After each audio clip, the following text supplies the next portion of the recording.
ఇక్కడ కేజీ చీరలు కొంటే అర కేజీ చీరలు ఫ్రీ అంట. మంగళ్య షాపింగ్ మాల్, కేజీల్లో సేల్, టన్నుల్లో ఆనందం.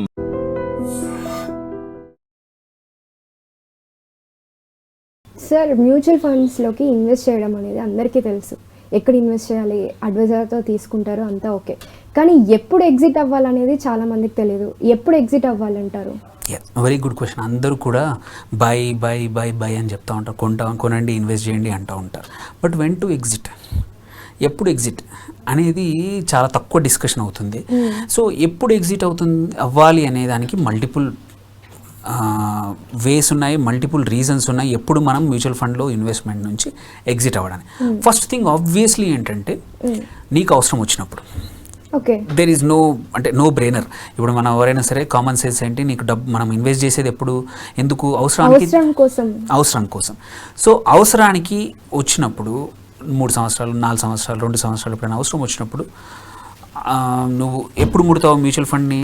నీవు ఆల్రెడీ ఎగ్జిస్టింగ్ సోర్సెస్ ఎగ్జాస్ట్ అయితేనే యూజువల్లీ మనం వస్తాం. సో అవసరం వచ్చినప్పుడు రిటర్న్స్ కన్నా కూడా ఎగ్జిట్ అయిపోవచ్చు. Don't worry about it. మనం ఏ డబ్బులైనా సరే ఎక్కడైనా సరే ఇన్వెస్ట్ చేసేది అవసరాల కోసమే. అవసరాల కోసం అవసరం రాని డబ్బు ఏదైతే ఉందో దానికి యూజ్ ఉండదు.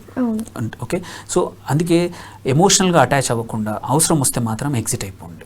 That is first thing. There is no common, there is no అందులో పెద్ద లాజిక్ అవసరం లేదు. నెక్స్ట్ వచ్చేసి నీ గోల్కి దగ్గరగా ఉన్నప్పుడు మనం ఎప్పుడైనా సరే ఏ ఇన్వెస్టర్ కానీ అడిగే క్వశ్చన్ మనం ఏంటంటే, నీకు ఈ డబ్బులు ఎప్పుడు అవసరం? సో లెట్స్ సే నాకు 3 సంవత్సరాలకు కావాలి, 4 సంవత్సరాలకు కావాలి, 5 సంవత్సరాలకు కావాలి, నా పాప ఎడ్యుకేషన్కి కావాలి, నా బాబు స్కూల్కి కావాలి, కాలేజీకి కావాలి, ఫారిన్ ఎడ్యుకేషన్కి కావాలి, పెళ్ళికి కావాలి, కార్ కావాలి, ఇల్లు కావాలి. సో మెనీ గోల్స్ ఉంటాయి, ఒక్కొక్కరికి ఒక్కొక్క గోల్ ఉంటుంది. సో అలాంటప్పుడు అది దగ్గరకు వస్తాం. మార్కెట్ నీకు తెలియదు ముందు ఎలా పోతుందో, ఒక 3 నెలల ముందే విత్డ్రా చేసుకోవచ్చు, ఎగ్జిట్ అయిపోండి. Don't wait for the time. Let's ఏ నీకు మీ బాబు ఒక పెళ్ళికి కావాలి, పెళ్ళి ఇంకో 3 నెలలో 4 నెలలో ఉంది. సో ఇప్పుడు మార్కెట్ ఆల్రెడీ నీకు అనుకున్న టైం దగ్గరకు వచ్చింది. సో నువ్వు సఫిషియంట్ రిటర్న్స్ ఉన్నాయి ఇప్పుడు నీ పోర్ట్ఫోలియోలో, ప్లీజ్ ఎగ్జిట్. సార్, అదే టైంలో మార్కెట్ డౌన్లో ఉందనుకోండి, అప్పుడు ఎగ్జిట్ అవ్వచ్చు. అందుకే కొన్ని నెలల ముందే ఎగ్జిట్ అందుకే గోల్ కన్నా ముందే స్టార్ట్ అవ్వండి. మీ గోల్ ఒక 6 నెలలు ఉందనుకోండి, start following the market. So markets usually ఏంటంటే 6 మంత్స్ ముందు పక్కా మీకు అవకాశాలు దొరుకుతాయి ఎగ్జిట్ అవ్వడానికి. సో అందుకే వీ ఆల్వేస్ సే కొంచెం ముందునే అవ్వండి. That is one. Then obviously చాలామంది ఏంటంటారంటే ప్రాఫిట్ టైంలో బుక్ చేయొచ్చు అని క్వశ్చన్స్ వస్తాయి. Yes, why not? మనం ఏదైనా కొనే యాసెట్ ఉంటుంది. లెట్స్ ఏ మన ఒక 5 years 10 years మనం అనుకున్నాం, నాకు 20 లక్షలు వస్తే చాలు అనుకున్నాం, నేను ప్రతి నెల ఇంత పెడుతున్నాను, 20 లక్షలు నాకు కావాలి అనే ఫిగర్. నీ 20 లక్షలు నువ్వు 10 ఏళ్ళకి కాదు 8 ఏళ్ళకే వచ్చేసింది. There is nothing wrong in taking out. నీ గోల్ రీచ్ అయితే టక్కున తీసేసుకోండి. Don't wait. ఎందుకంటే గోల్ ఈజ్ వెరీ ఇంపార్టెంట్. మనం అనుకున్న గోల్స్ మన ఫైనాన్షియల్ గోల్సే కాదు, వర్క్లో కానీ ఎక్కడైనా సరే, ఎస్పెషల్లీ ఫైనాన్స్లో కూడా మనకు ఒక ఫిగర్ మైండ్లో ఉంటుంది. ఆ మైండ్లో వచ్చిన ఫిగర్ దగ్గర ఉన్నప్పుడు ఎగ్జిట్ అవ్వండి.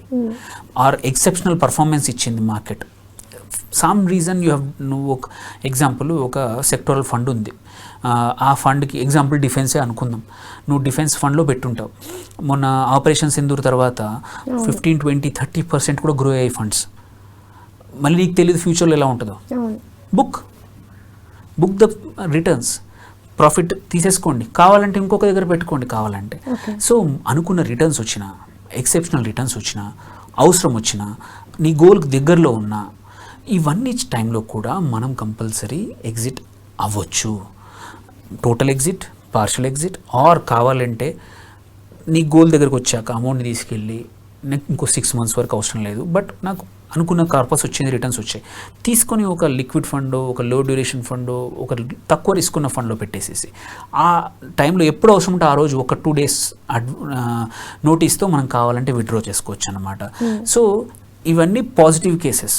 కొన్నిసార్లు నెగిటివ్ కేసెస్ కూడా ఉంటాయి.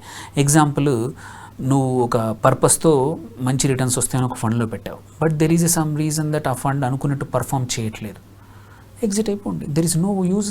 ఏంటంటే time in the market is very important. నేనే చెప్పుంటాను, అందరూ చెప్పుంటారు నువ్వు ఎక్కువ రోజులు ఇన్వెస్ట్ చేయాలని, బట్ అనుకున్నట్టు ఒక ఫండ్ కాన్స్టెంట్గా పర్ఫామ్ చేయట్లేదు.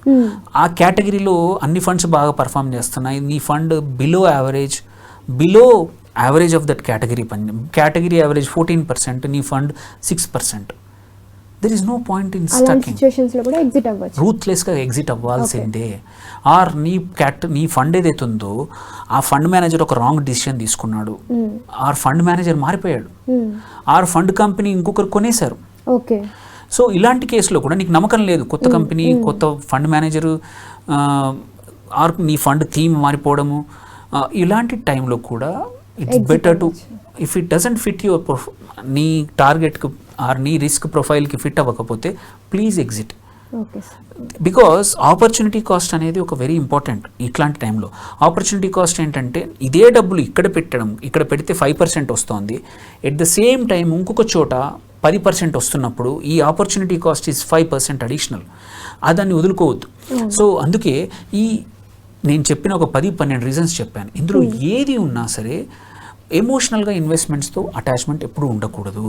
ఎవరైతే ఎమోషనల్గా ఉంటారో, కనెక్ట్ అవుతారో, ఆబ్జెక్టివ్గా థింక్ చేయరో, లాజికల్గా ఇన్వెస్ట్మెంట్స్తో ఆలోచించరో, ఏంటంటే అన్పర్ఫార్మింగ్, అన్సూటబుల్, ఆర్ అవసరానికి సరిపడా డబ్బులు కాకుండా ఇట్లాంటి ఇన్వెస్ట్మెంట్లో స్టక్ అయ్యే అవకాశాలు ఉంటాయన్నమాట.